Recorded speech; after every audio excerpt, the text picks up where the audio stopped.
Hello again, everybody. My name is John D. Healy. I do a podcast called It's Good to Talk, and it sure is good to talk. People know me because I produced this book a few years ago about my friend Stoney McGurn, and that's how it all started. His life from 1941 up to recently, and he had a birthday only last week. My sponsors are Liffey Van Lines, a moving company here in New York City, and they've been around longer than Jeopardy. I always have interesting guests on. I do have an interesting guest on today again, and he was on before. We talked about the Battle of Glenamoy. And Brian Leyden is also a historian, and I've read some of the books he's written himself. I've read Summer 63, I've read The Home Place. Those two I really enjoyed, and I have a few more to catch up on. Brian, welcome. Thanks, John. Lovely to be chatting to you again. Again, yeah. Well, today I have two things in mind. Today we're going to try and solve two situations. We're going to go back and try and talk a bit about the 1916 Rising, which was Easter 1916. That was the big Rising, and the GPO post office in Dublin and so on and so forth, and the characters there involved. Then we had the treaty, which was signed by Michael Collins, and unfortunately it had its issues. And then we'll come up to 25 years ago for the Good Friday Agreement because of the similarities in the two. So let's go back to the Easter Rising first. The characters there: Arthur Griffith de Valera, Michael Collins, of course, Porrick Pierce, James Connolly. So I'll let you expand on those for me, Brian. Okay, it's an interesting one to the parallels you're drawing here. So yeah, let's go back. It's Monday, the 24th of April, 1916. And the British establishment are largely at the races. It's a great day for the horse racing and picnic. And you have this very unlikely group of men who have been working towards some form of insurrection. They know it has to happen before the end of this. Is, remember, 1916, you're in the middle of the First World War. The British Empire is under pressure, serious pressure, and they decide this is a strike while the iron is hot. They're overextended, they haven't got the military forces. We have a reasonable chance at a rebellion. And this is obviously strategic thinking on the Irish, but as far as the British are concerned, it's a deep betrayal as well. So we have to balance that view, right, that, it's like when you're in the middle of a fight and somebody comes up and kicks you in the rear, as far Right. as the British Empire is concerned. Right. But there's wisdom in this both rebels getting together. And one of the reasons that, I suppose there's two main characters, as I often see it, is Pierce and Connolly, Porrick Pierce and James Connolly. James Connolly is the socialist. He has been in a long-wage battle to try improve workers' rights, the big lockout in 1912, 1913 with James Larkin and all of that, big Jim Larkin. He has decided that the force the British Crown used and the Irish government, which was the British government then, used against those in the lockout required some form of military force. It was kind of like an Irish Union, but a militarized version of that. Right. So he's on one side. Pierce, on the other, has this very grand vision that Ireland will call on its past heroic traditions Cuchulainn, the great warrior, who the blood sacrifice. And he's quite Catholic leaning, as are some of the others. So you have different ambitions for what might arise out of this 1916 rising. So it all kicks off. They take over the GPO, they take over Boland's flour mill, they take over Jacob's biscuit factory, they set up on Stephen's Green, and there's a little confusion because there's Owen MacNeill, who is in charge of the Irish Volunteers, which have been infiltrated by the insurrectionists, and he actually doesn't think that this will work without outside intervention.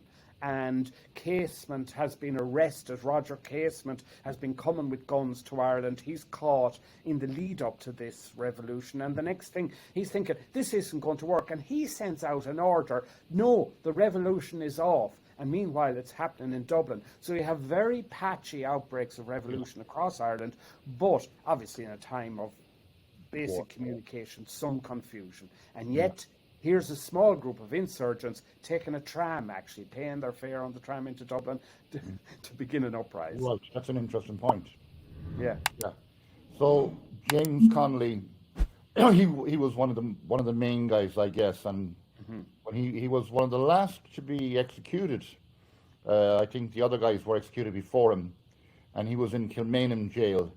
And I know I was doing some research. His wife, his daughter, went in to visit him, and he had written his last statement, and he asked them to get it out to the public. Again, as you said earlier on, there was no cell phones, no text, no email, none of that stuff. No. So a lot had to be done literally manually and walking on foot and getting past the security.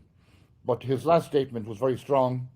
It said that the British shouldn't be in Ireland, they should never be in Ireland, they should never have been in Ireland, and they should be kicked out of Ireland so we could have a united Ireland, okay? Now, some of the other characters you mentioned there, Arthur Griffith, I think he was a journalist, was he, Brian? Yes, there was school teachers like McDiarmid there. There was one man is brought up a kind of his father was in the police in England, you know. It's a very broad mix of people. Right. But the main thing is that they have a proclamation, the Irish, of a new Irish Republic. Right. And this is signed, the 6 signatories on the proclamation. The British will execute those 6 as a priority, and then there will be a whole series. I think it's about 12 or 15 executions in total from early May, from about the 4th of May until the 13th, 14th. These men are executed. Some get married. There's a marriage in jail. Our very moving stories of who these personalities are. As I said, some of them having various aspirations, some of them militant, some of them unionist, some of them heroic blood sacrifice. The idea, though, is the whole purpose of it is that they would put up this constitution. And I actually have, John, here a kind of a reproduction of it. You know, it's a very... This is the... Oh, the public Irish Republic, yes. Yes, so this is... Pearse takes it on himself, Pádraig Pearse, to step outside, raise the tricolour, a kind of a new flag for Ireland, because there had been talk of a blue flag with a gold harp on it. Right. But the tricolour is there, and it's seen as a balancing act, which will become very important to our conversation, of green, white and gold. Green for the Irish nationalists, gold for the unionist population, and white as a peaceful middle ground. Right. And so they read out this, and it says, Irish men and Irish women, in the name of God and of the dead generations from which she receives her old tradition of nationhood, Ireland, through us, summons her children to her flag and strikes for her freedom. It's a very bold and emboldening statement. Meanwhile, people are wandering around Dublin saying, what in the name of God is going on? Who are these people? Nobody's quite sure what's happening. But unfortunately, they failed to secure, they failed to take Dublin Castle. First death is a young policeman on guard there. And that they failed to take that, so word does quickly get out. So by Tuesday, Wednesday, the British troops are rallying. They're streaming into Dublin off troop ships, and they're coming in force to put down this insurrection. There's a huge gun mounted on the grounds of Trinity College. The IRA don't actually believe that the British are actually going to use serious, heavy artillery in the middle of a built-up city, but they do. The consequence of which is they get a pulverising the GPO. But there's fires, there's looting, there's panic in the city, and as always in these things, more civilians die than actual combatants, armed military combatants. That's sad. When you mentioned there about the things that happen in between in a war zone like that, there's a beautiful song called Grace. Yes. And that was written by one of the guys, I think, who had been engaged to a girlfriend. Yeah. But had not, they weren't married. Yeah. But the song kind of is a sad song, I guess. Like a lot of war songs are sad. Some are happy, maybe too. It's but very moving. Yeah. Well, and I mean, Eamon Cant, he was a piper. You know, there's the song of the Grace that they will marry. You know, this couple will marry. This is Cant, I think. I get my facts straight there. I don't want to get you wrong. Yeah, but Eamon Cant, yeah. Yeah, and then there's Joseph Plunkett, actually, Joseph Mary Plunkett, as we call him. And Joseph Mary Plunkett, his neck is bandaged from the fight in the GPO and all that. And he's served with, he actually marries his fiancée, Grace Gifford. That's probably the That's the song. praised in the song. Yeah. And they marry hours before his execution. Oh, that's exactly No. right. Yeah. Yeah. Yeah. So that's the story there. Well, they just Um, get married hours before his execution. Yeah. yeah. It's a Yeah. very tender and touching story. Oh, These men, though, probably did know. And I say men, but there was quite a few women, including, I'm here in Sligo, our own Constance Markovich, Margaret Skinnader. It's a Nurse Farrell who carries messages about the surrender when they towards the end of the uprising. And the women have a major and significant part in terms of feeding the troops, bandaging, medical, but also in active combat through the armed members of Cumann na Mban, which Constance Markovich was very... various characters here, were locked up at different times, maybe prior to this. Yeah. And De Valera, who was born here in Manhattan, was born here on Lexington Avenue. Yes. And his father was Spanish, so he was often referred to as the Spanish onion in the Irish stew.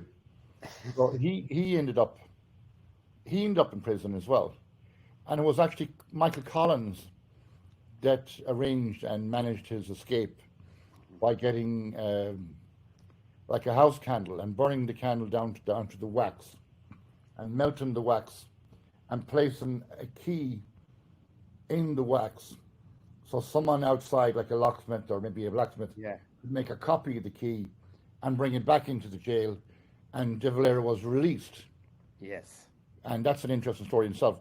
But maybe you might pick up from there and let my listeners know, like, how Collins, and I don't know who the other guy was, maybe Arthur Griffith, that they were sent to London to negotiate the treaty. And by the way, my guest today is Brian Leyden, historian and book writer. Our podcast is called It's Good to Talk, and we're doing a comparison of the Irish Treaty and the Good Friday Agreement. The Good Friday Agreement is 25 years old. So, Brian, back to you on Michael Collins and how the treaty was set up. In this story, there's always pairings in some ways. Like I said, the Patrick Pearse, the James Connolly, the kind of two aspects of the revolutionaries. Then you have De Valera and Collins. Interestingly, Collins is a brilliant military mind. And he's very, very organised. He said he'd have been as good a bureaucrat as he would have been a soldier in this sense. And like you outlined the escape there. The consequence of the British forces coming down so heavily, one, on the revolutionaries and the population, martial law is declared, and suddenly people are getting more aggrieved than they had been. Secondly, there's this decision to execute, a string of executions take place, and this actually achieves exactly what Patrick Pearse had in mind: the blood sacrifice, to become heroes overnight. And all of a sudden, what we spoke about earlier was that McNeill's, the counter order to stop the uprising across the country, that kept it kind of damped down on the actual Easter Monday, and it lasted from Easter Monday until the Saturday. Essentially, Nurse Farrell came with a petition and Pearse signed a surrender. These men were executed, and then you have the rise of De Valera and Collins. De Valera is an interesting character. I think, as history has shown, he's rarely around when he's needed. Actually, he's the mystery man. He moves around so he's not executed because, as you pointed out, he has perhaps an American passport, and he is enough. There could be a big intervention, let's say, and Britain doesn't want this. And this will hold true of Northern politics and Irish politics throughout. The last thing Britain always wanted was American involvement. So they tried to subdue that by leaving De Valera alone, and it's getting late in the day, and they're realising the executions are only inflammatory and not crushing the rebellion. So now it breaks out into a full-scale war of independence. And they launch into a war of independence, and you have De Valera and Collins both working together on all of that, and a lot of the revolutionaries.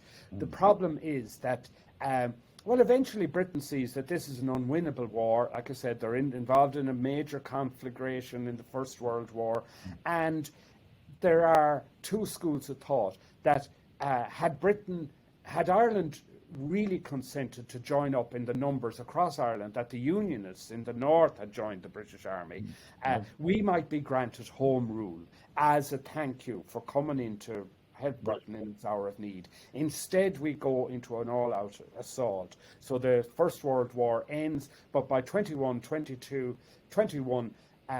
Britain has decided to make an agreement. There will be, though, articles in that agreement that will not sit easy. The loyalists, the people in the north who have stayed true to Britain, helped in the First World War, they are not going to be abandoned. So something has to be done to appease and keep promises to them. There's already an alternative parliament in the north, long before all this, remember. So that parliament is kind of sectioned off, and you get an idea to partition Ireland. And this becomes the substance of an agreement between the Irish forces for the independence and the British. De Valera decides in his wisdom not to go himself, though he is in fact the leader of Sinn Féin and that party. Now, he sends a delegation, Griffith and Collins and others, over. And they decide that, well, they're basically told by the British that if you don't agree now, the troops are going in and we will take over the whole of Ireland, or you can have your 26 counties and we partition off 6 of them. They decide to sign that, and when they come back, there are votes taken, and in fact, the Irish government, provisional government as it's called, agree to this. And you might say it was the best deal of. It was the best deal as far as they felt was going. Others would contend you should have called Britain's bluff. They didn't have the resources for a full-scale occupation of Ireland. But anyway, that's what happened. And the next thing you have De Valera, having sent his man to agree this deal, having got the Irish government to agree, all sides to agree it, he decides to lead a walkout eventually, against actually the will of the people, the majority, and to go anti-treaty.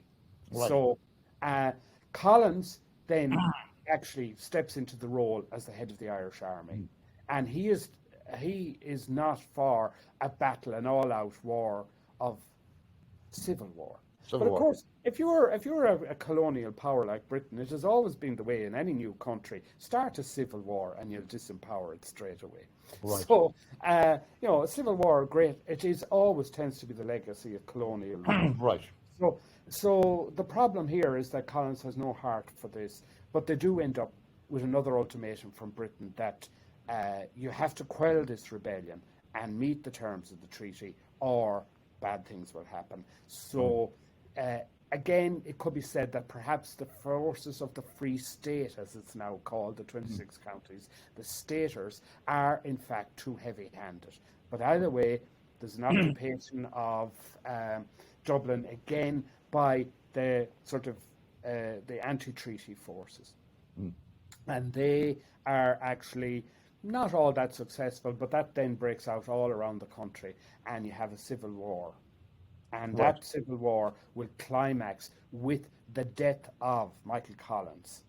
He is shot by a sniper in the south, and he is at Belfast.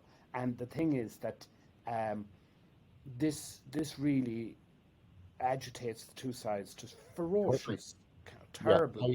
I did have both sides. Yeah, Brian. I did have Councillor Jerry Coyle from Mayo, Gisala, on a podcast here only a few days ago. And my listeners can check that out. It's Jerry Coyle. Jerry has written a book about his father, Henry Coyle. And Henry was a gun runner and a very powerful young soldier himself, and a close friend to Michael Collins. He was at his funeral in Dublin. And his stories are remarkable as well. And again, you mentioned the women there, Manana Herden, where the women had to, I think, pick up paraffin at different locations for the fires that was set in Liverpool, which really annoyed the British again, and maybe caused the Sunday Bloody Sunday incident. And there was a lot of repercussions for all of that. So now you're at the stage where Michael Collins was shot in Ballinablaw. We do know as well that he was known as the architect, engineer of guerrilla warfare. So he was a very intelligent soldier in his own right, and a very proper, decent military soldier, and to be able to go to London with his colleagues and negotiate the treaty, which was the best deal at the time, you know? And that's the sad part about it. Excuse me, that then the Civil War resulted because Eamon de Valera didn't agree with the treaty. After sending the delegation, he said, no, I want it all or nothing. Yes, And and this is interesting because literally the two sides fight each other to a standstill. A negotiation, an agreement has to be reached, and De Valera gets a whiff of power, and he decides to come back. De Valera behaved like the IRA and Sinn Féin in the violent campaign in the north, and you know.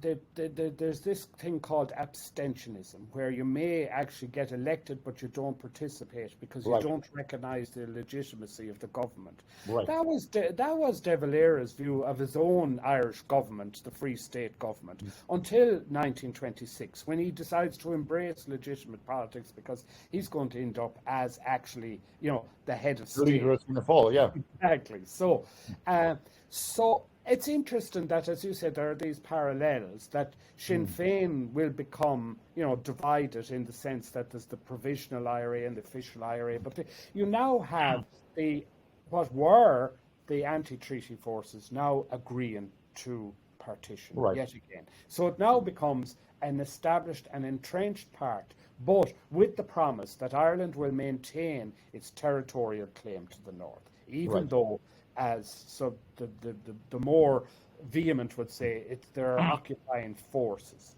of the crown in the north, but it will now become a very clear border, two governments and two constitutions. Two different jurisdictions too. So now I know we're getting to go. We will go on to talk to you about the Good Friday peace agreement of Easter that year, but we cannot jump all the way from the treaty to the Good Friday agreement without mentioning the troubles in the north of Ireland during the 60s and the 70s. And we'll catch up then to where Maggie Thatcher meets Charles J. Haughey, and they have a cup of tea and they admire each other. And yet the hunger strikers are dying, and Bobby Sands became a member of the British Parliament and the Irish Parliament. And again, as you said previously there, kind of abstained from both, for whatever reasons he had for that, and then he died, unfortunately. And then that was kind of the highlight then of Thatcher's predicament. So let's catch up with the troubles first. Let's catch up with the troubles. We have a situation where, on one side, the Free State is now prepared to mind its own business and leave the north to its business. Problem there is that under unionist rule, it's a loyalist 6 counties for a loyalist population. There is huge discrimination against the Catholic nationalist population, who are, in a way, it's a complex thing, because how did it get to be so orange Protestant in the first place? Well, the native Irish population had originally been moved out and planted. They were supplanted with planters who became kind of a Scotch Protestant community. And they're there for centuries in Northern Ireland, and they're in the majority. And almost. There's a huge Catholic population, but they have all the positions of power. They rule the place, and there's huge discrimination. And this continues until Irish nationalists in Northern Ireland observe the civil rights movement in America. And they see this as a means to get better housing, education, and see themselves discriminated in the way that the people black in the South would be discriminated against. So they take a leaf from that book, begin these marches, but again, like 1916, the police crack down too heavily. The peaceful marchers are baton charged, water cannoned by these beast specials, and they're, as Annie happened as did in America, where you get a kind of a militant movement to say peaceful marching isn't going to cut it. We need to be able to protect ourselves. So the troubles begin to flare up. And it gets very, very sticky to the point where now unionists and nationalists are at each other's throats.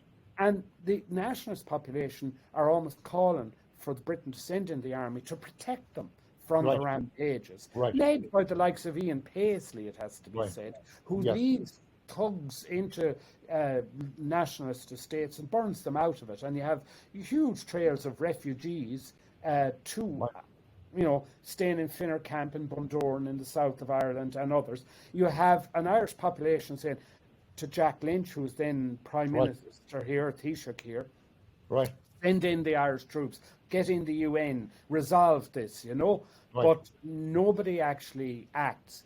And this will have a consequence for Good Friday Agreement too, because in some ways the Northern Nationalists see us as sitting on the fence, or worse, not wanting to get involved, because we don't want that violence to cross over to south, Yeah, so we're happy to see it contained in the north, but we're not happy to see that now there's H Block, which was where Bobby Sands ended up. There's internment camps, where people are arrested and imprisoned without trial and without a reason.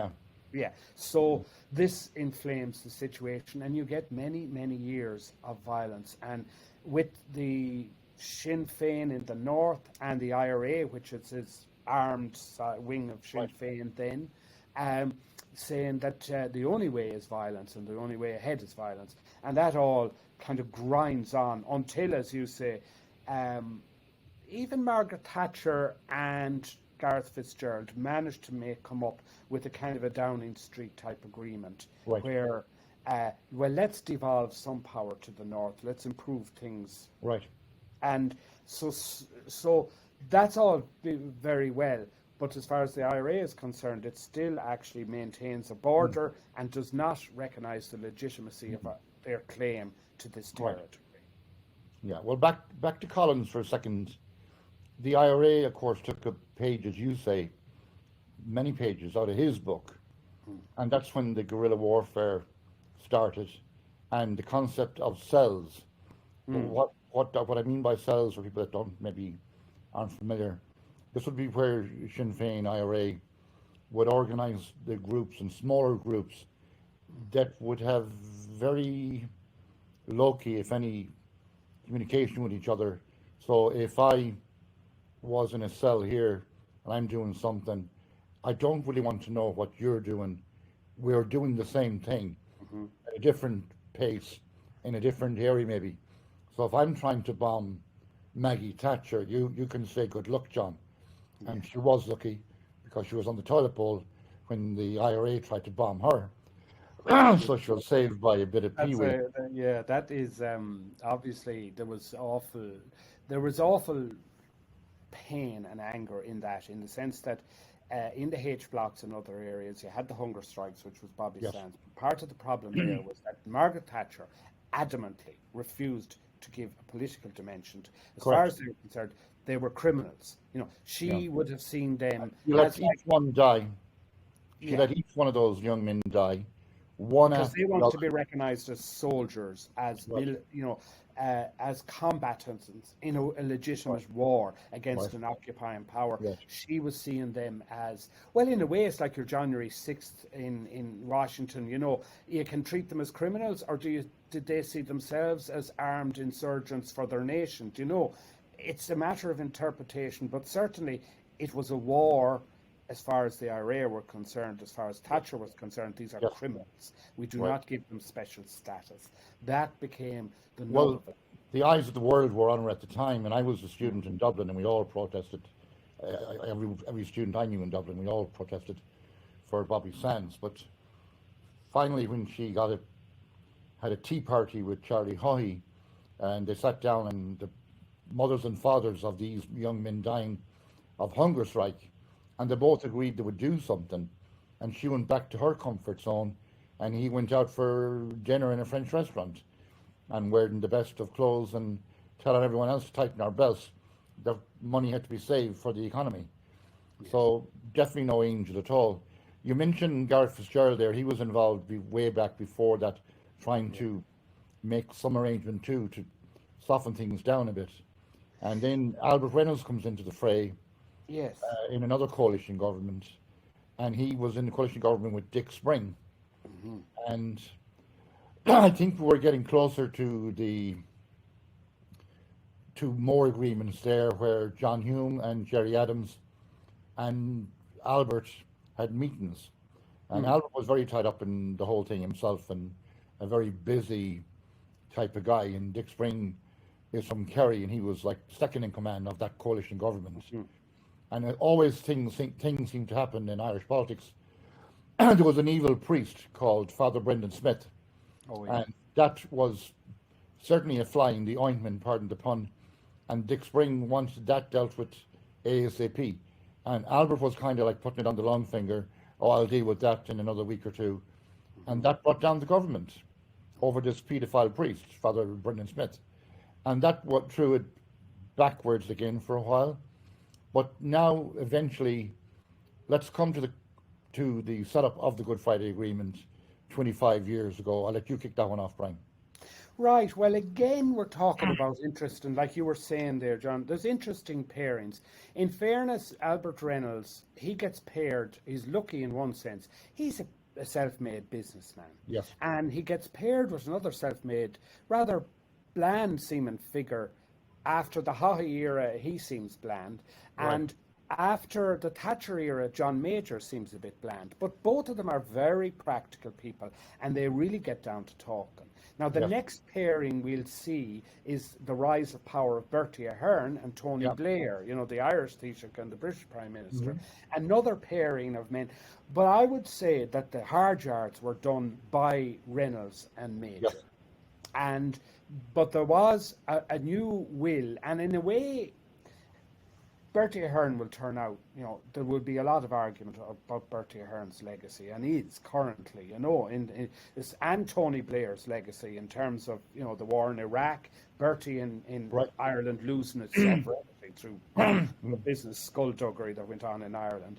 And so they're inflammatory figures, but they're back in the news as we're entering the 25th anniversary this week, you know, of the Good Friday Agreement coming up. So both Blair and Ahern are very good at using language that manages to say a lot, is very catchy, has a new kind of advertising jingle sound to it, and yet manages not to inflame people by saying too much, or in fact sometimes saying anything really. Right. But the substance of all of the Good Friday Agreement really, and the change is this, that from now on, you have 26 counties and 6 counties. The claim that the 26 will make will no longer be as territorial, so much as to say if there's consent on the other side. So it becomes less about, I suppose, it's uniting the people, really. It's into a kind of a more peaceful coexistence by bringing in this idea that it has to be with the consent of the people.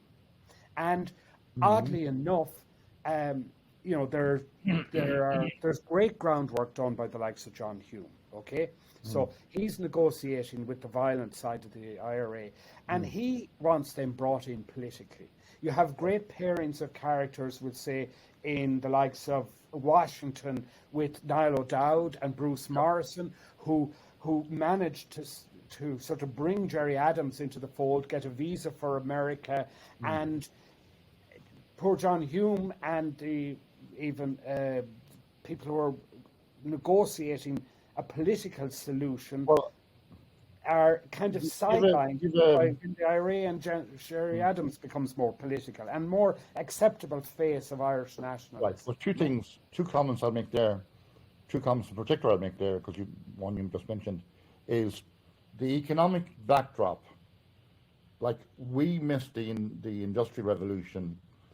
Basically, we went from farmers producing potato chips to producing microchips, and that was thanks to Jack Lynch. I would give him most credit when we joined the EU in 1973, and we got on with being good Europeans and all of that. We did lose out in fishing, and then that backdrop people in the north could see that we're prospering. And when I had Jerry Coyle on too, he mentioned last week in the podcast about maybe some of us were not educated, but we were intelligent. And those of us that were educated and intelligent, we had a plus plus. Jean Kennedy Smith was the ambassador from USA in Dublin, and she was instrumental in getting the visa for Gerry Adams. I was on a TV show myself one night at the time when Gerry Adams wasn't allowed to speak in public. His voice was muffled. It was section something or other by RTE, and I had my issues with RTE for other reasons. And then getting back to where you were then with Martin McGuinness, I'm good for. I organised a mass for Martin McGuinness here a month after he died, and I have my photograph with Martin. It'll come up on the screen. So Gerry and Martin had to be extremely diplomatic, with or without the gun. The gun over the table or under the table, but usually under the table, and let's talk over the table. And maybe some people will say that that was the mantra. Well, if it helped persuade people to come to the table, I'll go along with that. But continue on from there, Brian. My guest is Brian Leyden. Podcast is good to talk. It's good to talk. I need to listen more, I'm told. So the other characters involved in the Good Friday Agreement, and things did happen then during the agreement. It didn't happen over 2 months. No, it didn't. And in many ways, you know, you had George Mitchell, great negotiator there. Yes. You had, but I think one of the big shifts as well is this thing that goes back when we're talking about De Valera. In some ways, Britain's worst fear came to pass. America got involved, particularly in the form of Bill Clinton and Hillary Clinton. They said, listen, we are interested in a resolution here. And when America gets interested in your case, you'd better start listening. And they said, we would like a resolution here. Second, you know, the political movements by the likes of, especially as you say, Martin McGuinness, who is a very, very acceptable and yet battle-hardened. He was both a politician and battle-hardened, and he was a very acceptable kind of figure to the two sides: the ones who wanted a political solution, the ones who could not abandon the idea of violence too easily and admit that maybe it was getting us nowhere. We needed the politicians. So he was very acceptable, and he was in America, and he was wowing and wooing what would have traditionally been the kind of Friends of Ireland, but more towards NORAID and supplying money to the arms struggle. And he was saying, no, there's a political sort of dimension to this. And we as the IRA have to admit something that we never, ever, ever could bring ourselves to admit, which is this, that actually the territorial claim is never going to work. We have to somehow get consent. Territorial claim alone. That was actually recognising something partition, that there was a border, which they refused to recognise. So that was huge. What was left, the last part of the puzzle, was how do you get the Unionists to accept that if Ireland is surrendering its territorial claim and accepting partition, you've got to accept that Ireland will have some role in the 6 counties now. Absolutely. And this became, I suppose, the role that was given to David Trimble, who was this kind of ruddy-faced, blustering, what you'd have thought was a typical bowler hat and sash and gloves type unionist. But he actually began to make accommodations and said, yes, we will have to have some kind of compromise, principle of consent with the nationalist population. And that was always going to be hard to swallow. But it was, and the Good Friday Agreement was that balancing act of relinquishing territoriality for consent and for the unionist participation and by the Irish nationalist community. The other observation, Brian, you know, like the Collins deal with his characters when they went to London, I think they only had a couple of months to put together the treaty. This went on for a number of years. And characters changed along the way too. Like Mo Moland was the secretary to the North of Ireland. She was a brilliant woman, a brilliant negotiator, jovial and comical and yet serious. But at the end of the day, could sit down with both sides and have a couple of drinks. Mo Moland, yes. Mo Moland, and then Then a year or two before the thing, she was diagnosed with cancer. All her hair fell out. She was wearing a wig, and at a party she would take her wig off and laugh with the gentleman and say, "Life is short. Let's get things done here." And then Yes, even towards the end as well, Martin McGuinness and Ian Paisley, Paisley. Mm. like two what you might call two arch enemies, but yet they found commonalities. But like, I don't know if they ever became friends, but there was a certain mutual respect for each other. There I was yeah, that was very. The, here we are again. These pairings, as you say, the Mo Mowlam, John Hume for the political right, resolving of differences, and here's Martin McGuinness and Ian Paisley, as they got nicknamed the Chuckle Brothers for right, their friendliness with each other. right.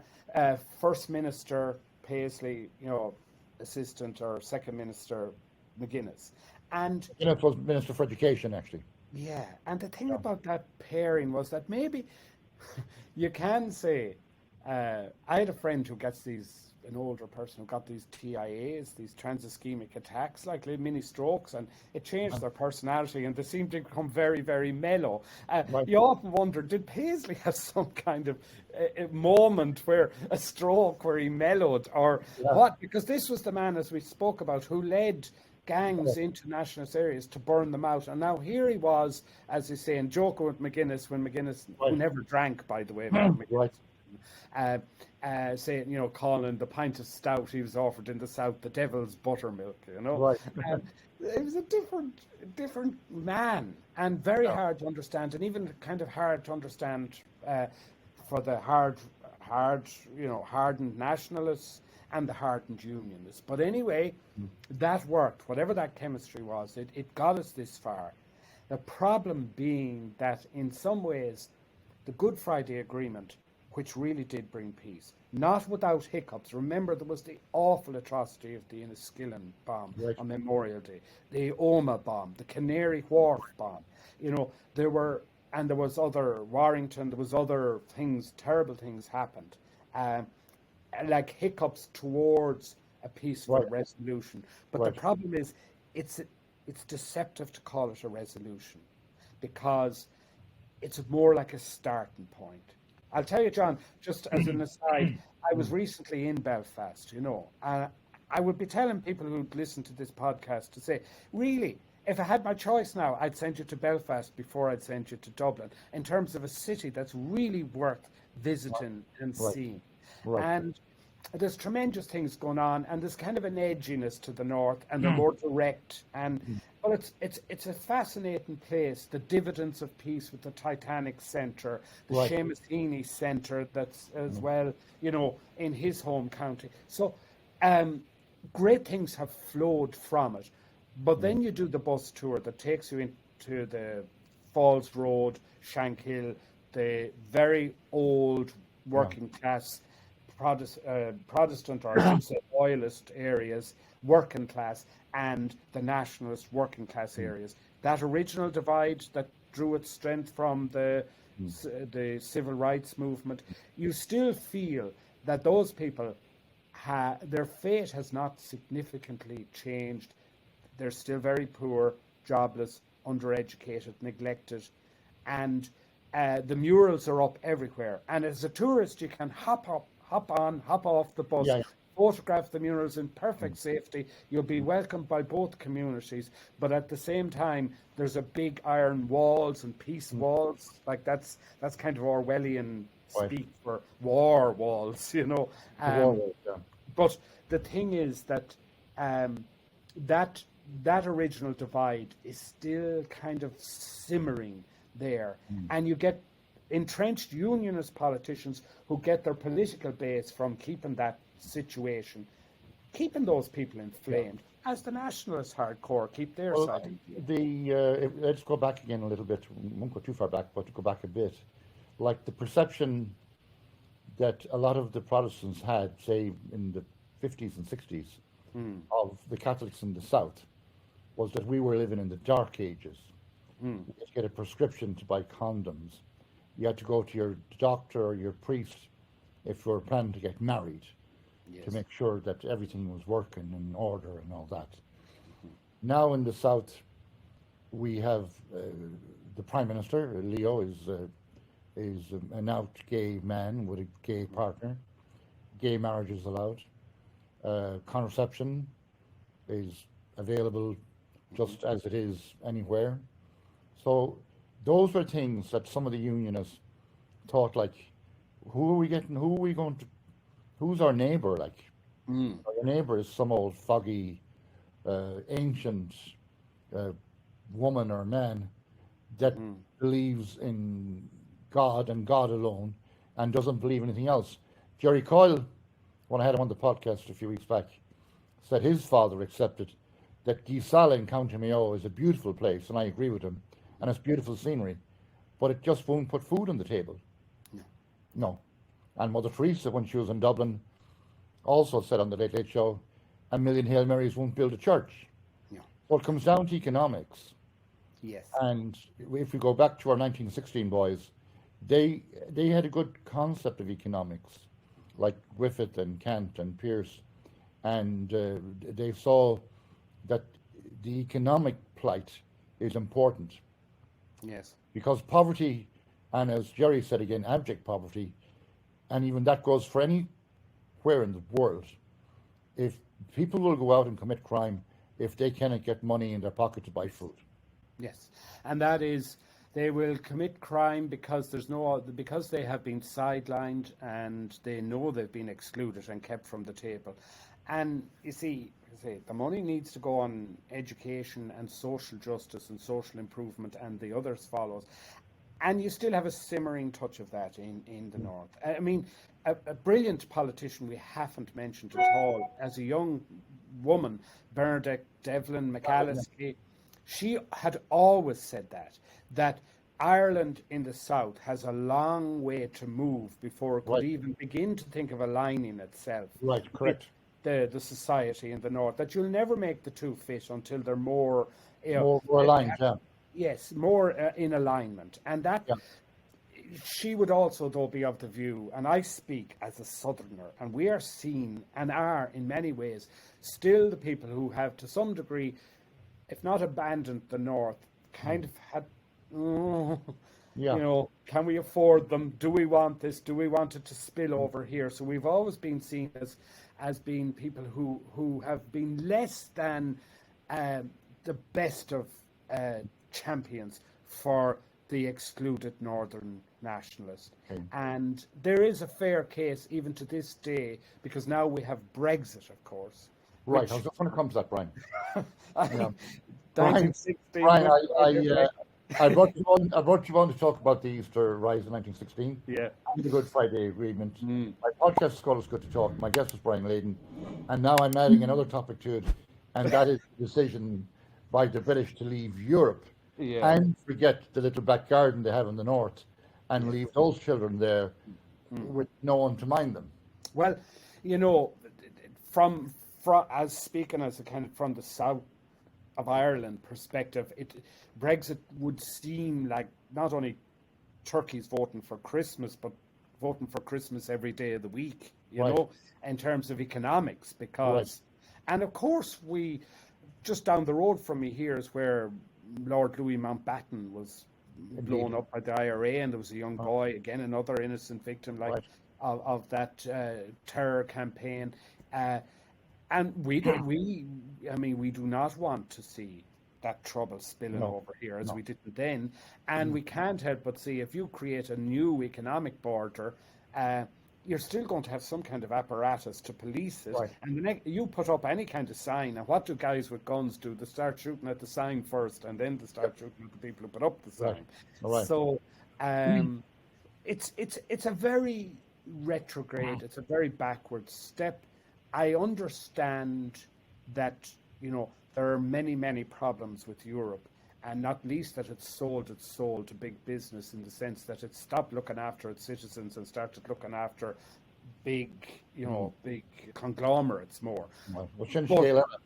But at the same time, Britain was a great ally to Ireland in negotiating with Europe. So we've lost a huge economic kind of heft at the table with the Germans, the Dutch, the French, the Italians. I would disagree with you there, Brian. I think Yeah, the Irish politicians have always been able to get more and whatever they wanted in Europe, and were good negotiators. My countryman, Pádraig Flynn, probably one of the best, oh yeah, probably one of the best, without doubt, that ever left Castlebar to go to Europe. I tell many stories about Pádraig and the highways and byways and motorways that were built in Ireland. I'm not saying they were all as a result to him, but it was a result of good negotiating. We are Yeah. an English-speaking community. Yeah. USA, America wanted all their companies to get a foot into the market That's right. of Europe via Ireland. Now, with Boris Johnson taking his people out, he's taken them away from a huge resource of a market where you can buy and sell products and exchange. The other thing is Scotland lost their independence vote by only a few percent the last time they voted. That's right. And I'm going to be saying that the Unionists and the Northern Ireland people will see the advantage now of becoming part of the 26, of becoming part of the South, because now you want to become part of Europe again. Part Yes, of the bigger picture. in relation to our discussion here, that is a very kind of interesting notion that in some way Brexit will become, if as I suggested, there was an element of stagnation after the Good Friday Agreement, that we thought we'd reached the destination where it's more of a starting point for the next iteration or the next phase of the relationship, this new consensual relationship where both sides are interested in what's best for each other and themselves.